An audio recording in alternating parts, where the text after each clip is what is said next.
Assalamualaikum warahmatullahi wabarakatuh. Perkenalkan, nama saya Bayu. Saya dari kelas PAIA.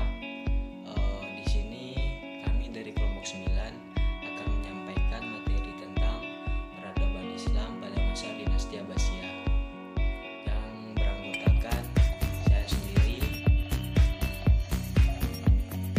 Ulfa Handaliani, dan Rocky Wahyudi.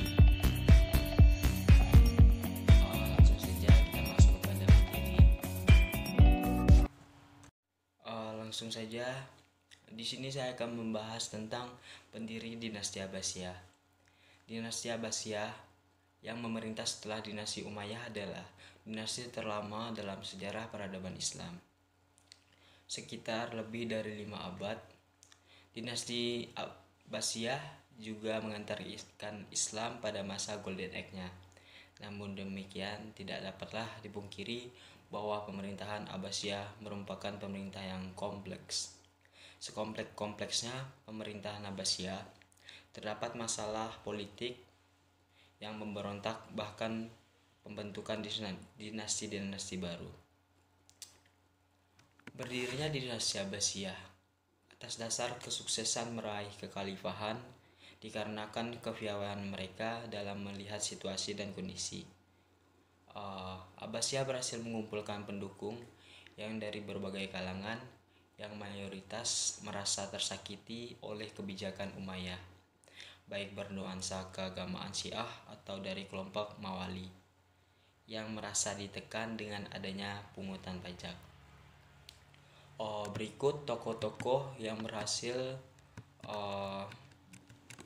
mendirikan dinasti Abbasiyah. Yang pertama, Abbas bin Abdullah, Abdullah bin Abbas, Ali bin Abdullah, Muhammad bin Ali, yang kedua, Ali bin Abdullah, Muhammad bin Ali, Abu Muslim, Khurasani Abdurrahman Muslim, Ibrahim bin Muhammad, Abu Abbas, saudara Ibrahim, serta Abu Ja'far, saudara Ibrahim. Materi selanjutnya akan disampaikan oleh teman saya, yaitu Ulfa Handaliani. Baik, assalamualaikum warahmatullahi wabarakatuh. Sini saya Ulfa Handaliani. Di sini saya akan melanjutkan penjelasan dari materi dari teman saya yang telah disampaikan oleh saudara Bayu. Di sini saya akan membahas mengenai masa keemasan dinasti Abbasiyah dan pengaruh Mamluk Saljuk Buawiyah terhadap dinasti Abbasiyah. Baiklah, saya akan memulai membahas untuk poin yang kedua, yaitu masa keemasan dinasti Abbasiyah. Pada masa pertama inilah Bani Abbasiyah mencapai puncak keemasan dan kejayaannya. Bagaimana penerjemah dilakukan besar-besaran pada periode ini, sehingga khazanah keilmuan kebudayaan Islam menjadi kuat tak tertandingi. Namun pada periode selanjutnya, kualitas pemerintah dan penguasa mulai menurun, sehingga hal ini dimanfaatkan oleh orang yang melengsarkan Bani Abbas. Kesuksesan Abbasiyah meraih kursi kekhalifahan dikarenakan kepiawaian mereka dalam melihat situasi dan kondisi yang ada. Abbasiyah berhasil mengumpulkan pendukung dari berbagai kalangan yang mayoritas merasa tersakiti oleh kebijakan Umayyah. Selanjutnya saya akan melanjutkan pembahasan yang ke poin 3, yaitu pengaruh Mamluk Saljuk Buawiyah terhadap dinasti Abbasiyah.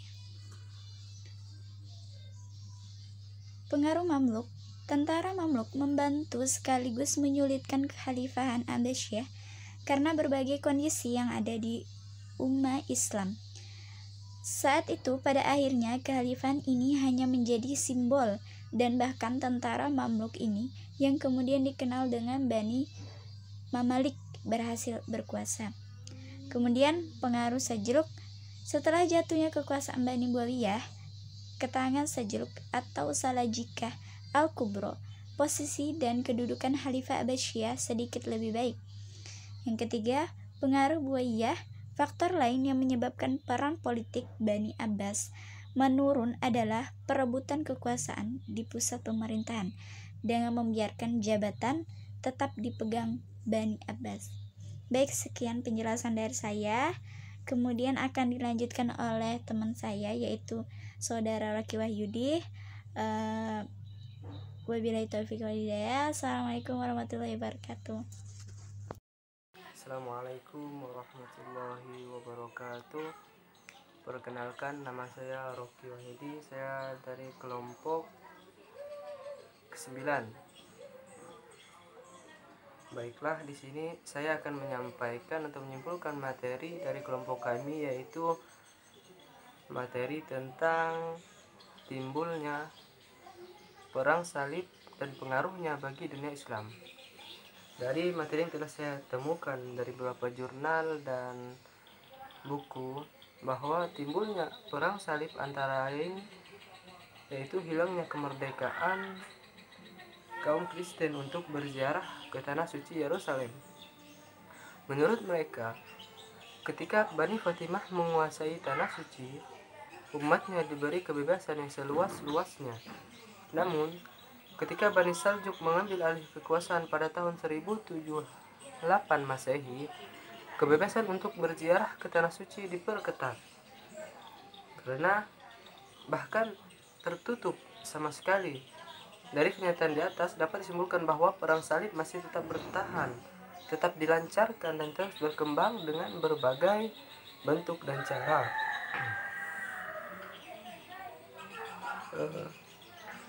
Dengan kata lain, misi itu bahkan akan semakin berkembang di berbagai belahan dunia.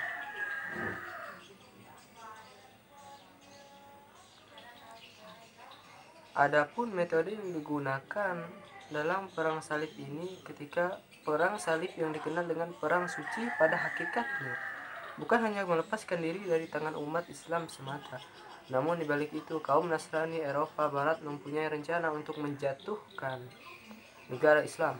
Pengaruh dari perang salib berupa penaklukan terhadap dunia Islam oleh Eropa Barat, serta perang salib menunjukkan jembatan bagi imperialis dan kolonialis untuk menjajah dunia Islam, atau dengan kata lain, perang salib merupakan awal penjajahan terhadap dunia Islam.